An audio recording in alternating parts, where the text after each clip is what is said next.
On FTN News today, we break some of the craziest stories developing right now as Tottenham are desperate for Van Hecke. We discuss all the crazy electoral drama happening at Real Madrid, plus some massive transfer stories you guys need to be put onto this summer window. I hope you guys enjoy. Let's discuss the latest reports. We start things off by discussing the news surrounding Van Hecke and Tottenham having their first initial approach rejected by Brighton. At this point in time, we don't really understand what fee was presented to Brighton, but we know that Brighton are holding out for around £70 million for a player that only has 1 year left on his deal. Premier League money is out of this world. I remember back in my day, man, when a player had a year left, that was when you buy them at their bargain price. 70 mil offers would have happened when you had at least 3 to 4 years left on your contract, but we live in completely different times. Now that news is emerging that Tottenham are looking to try and sign him, could that now encourage clubs like Liverpool to try and sign him now that Konate's left? Could it encourage Chelsea to go back to their favourite club in Brighton to splurge on more talents? They've bought Joao Pedro, they've signed Cucurella, Robert Sanchez, and of course, most famously, Moises Caicedo for record amounts of money. So Van Hecke could be the next big money sell from Brighton. And it's really interesting to see if he does reunite with a manager that he is very, very fond of. Reports reveal that Van Hecke and De Zerbi have a very close relationship, and Spurs are in fact hoping that it's this relationship that gives them an advantage and a boost when it comes to trying to beat out other clubs for his services. So let's actually look at Van Hecke's game. Could he be the perfect player that Tottenham actually needs? Now, when we look at Van Hecke, there's a few things that stand out, and last season he had some of the best progressive stats for any centre-back in the league. At 26 years old, he's really developed, honed his craft, honed his skill, and is probably ready for the next step. The thing is, though, I think Brighton offer European football, Spurs don't. He's really trusting De Zerbi to get the best out of him and to really just fix Spurs, because there's lots of individual talent, some great talent that no way in hell they should have found themselves fighting to stay up in the Premier League. That's poor, but it does seem like De Zerbi has some real strong say and power when it comes to kind of controlling how his squad is set up for next season. So in Van Hecke, you could potentially see a very balanced defensive duo of Van de Ven on the left-hand side and Van Hecke on the right-hand side. Two Dutch internationals. I can see Van Hecke being the coverer in that defensive two, and Van de Ven being the more proactive aggressor who can step up, and he'd probably feel a lot more confident knowing that Van Hecke's alongside him. Now, I think Van Hecke is probably the perfect replacement for Cuti Romero, who's probably set to leave Spurs because he maintains those progressive qualities that's needed. Under De Zerbi, we all know that he loves his deep build-up, so he needs his defenders to be composed on the ball in that first phase, because it's all about then having that double pivot coming deep to try and attract the opposition press onto them. And Spurs look to overload the first phase to then find their attacking players in behind. So if Spurs sign the right type of players, there's great possibilities for De Zerbi to kind of find his magic with them. And signing someone like Van de Ven could be a good start to things, right? A defensive, Van Hecke, A defensive Van Hecke, Van de Ven, Senesi, who's now signed for Spurs, and Danzo. That's quite balanced, that's quite experienced, and they all bring different things that most notably complement each other. So let's watch this space. Spurs fans, do you feel happy with this news? Do you feel optimistic something can happen? Or do you think the money is too crazy and you're hoping that Brighton drop their valuation for the player? In the meantime, we have more big reports that we have to discuss. And we're learning that Man City now have made their first opening offer to try and sign Elliott Anderson. So this could potentially be one of the biggest moves of the entire window. Man City are desperate to sign strong replacements now for Bernardo Silva, for Rodri potentially, who may or may not end up in Spain this season. In Elliott Anderson, you're signing one of the best players of last season and one of the best English hopes, as you're hoping that that midfield of Elliott and Rice at this summer's World Cup is going to give England an incredible platform. But let's turn to the reports focus around Elliott Anderson, courtesy of The Athletic, as last night in the early hours of the morning, David Ornstein broke this news that City have made an initial offer, but that has since been rejected because Nottingham Forest are using examples such as Caicedo, Enzo Fernandez, Declan Rice and others to kind of find the ballpark figure for the price that they'd want to sell Anderson for. So you have to pay at least in excess of 105 million. Now for Man City, they have that type of money.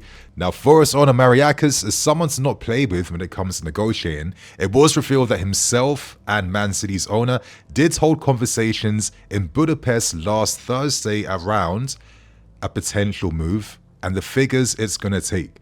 Mariakis, as we saw with Gibbs White last season, if the money's not right, or even if the money's right, and he says, no, you're not going anywhere. But there is reluctance that Forest will have to accept that Anderson wants to go. He wants to go to bigger and better things. And at Man City, they could find the perfect player to really add some balance to that midfield because it's definitely needed. So let's take a closer examination around Elliott Anderson's game.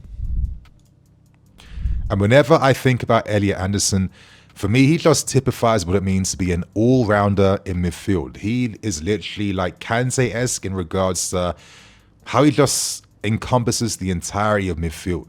Last season, statistically, he had the most touches out of any player in the entire league when it came to just getting on that ball. And that's for good reason, because not only is he vital in regards to the first phase, progressing the ball, but he also can carry. He can also add speed to attacks. He can change the direction of a game. He can unite and link the entire midfield. He has the engine. He has the driving, carrying power as well too. Defensively, he's everywhere. He's crunching tackles. He's adding presence in midfield. And tactically, he's very strong in his regards to where he has positioned himself on the field. With his dynamism, his skill, his technique, he has variety in his game. I think he's a very fascinating and very excellent type of player. Could he be England's answer to a Luka Modric? That's what it kind of feels like, in my opinion. Maybe one thing I would say, could he add a few more goals to his game? But to be fair, not every player needs to be seen as being complete because they're adding like 10, 20 goals a season. That's not needed. His skill set comes in how he influences the game for his team. How he is essentially the guy that orchestrates every attack. For Man City, he's the type of player that makes sense. Now that Bernardo Silva is most likely set to leave at this point in time, they need someone who can offer what Silva has, but maybe can do things in a deeper position in that pivot. Him alongside Rodri, if Rodri still remains, could be a fascinating combination. And I think Man City are probably making the smart move here in regards to pursuing him. They've tried in vain to find this type of midfield player. They signed Calvin Phillips. He ended up flopping. Nico Gonzalez has a bit of promise, but does he have enough quality for the level that Man City needs? We watch the space, but it does seem like City now are looking to make some big changes for Enzo Maresca. You'd imagine Maresca's maybe given the seal of approval, and has this confirmed that City are now prioritizing him over Enzo Fernandez because they're accepting that Enzo is only leaving for Real Madrid. So that is everything currently surrounding Elliott Anderson. But now we move on to the crazy drama happening at Real Madrid.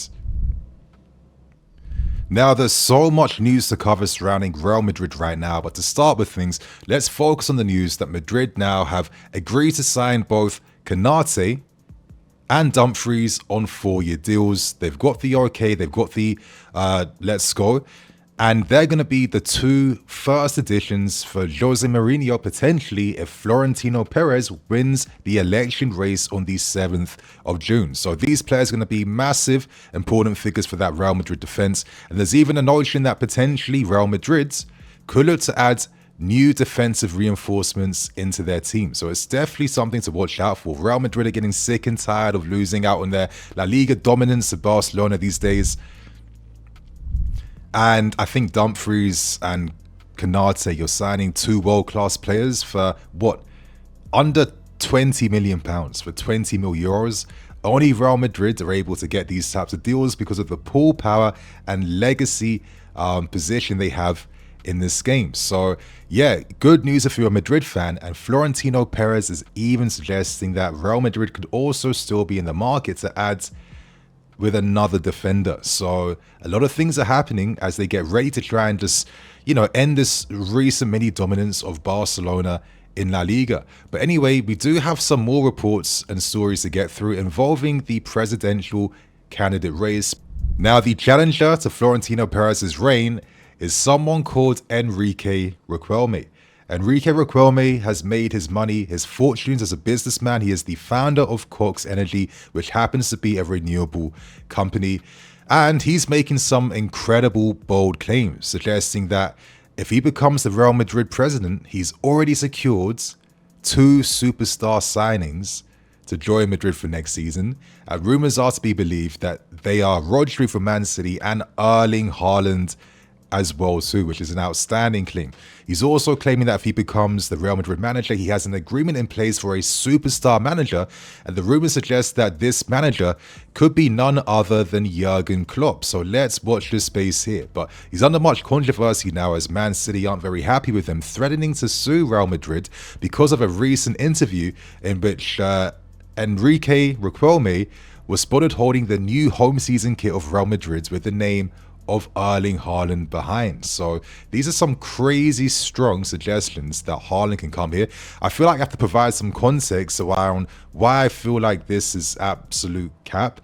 And let me just break that down for you guys right now.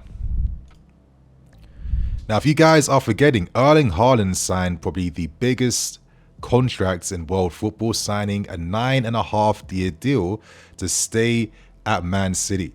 Now, what was also included in that deal was the option to remove the buyout clause that was originally instated in Haaland's first contract when he signed for Man City, which kind of just disproves what Riquelme is saying, as he says there's a secret release clause attached in the deal.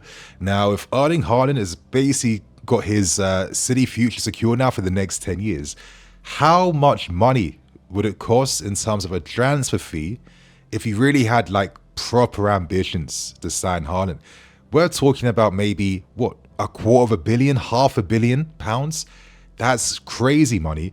And it just doesn't make sense that Madrid have that type of capital to play with, considering they have a lot of financial issues at this point in time. They have spiraling debt that they need to deal with up to the tune of $2 billion. Hence why Madrid have been focusing on trying to sign players on a free, because they don't have the transfer key to try and make anything happen in that capacity. So I'm not really understanding where it comes from. Florentino Perez suggests that if he remains as president, he could be open to a partial privatization of the club, whereas Riquelme believes that Real Madrid should only belong to the members and not private parties in Saudi, America, or anywhere else. Riquelme also is pushing for his candidacy by suggesting that Madrid needs to have more Spanish players in their squad and in their team.